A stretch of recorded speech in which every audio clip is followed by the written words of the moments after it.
Scan for Sovi and straight A's only. Let's go!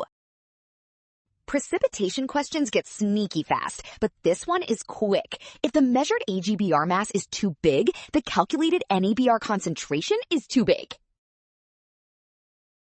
The student uses the mass of solid AGBR to back calculate how much bromide was originally in solution, so any error that makes the precipitate seem heavier inflates the NABR concentration.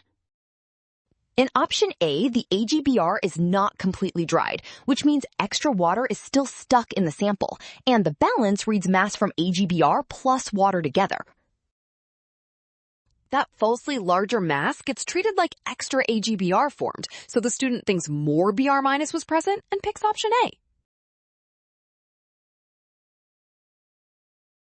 Well done, option A.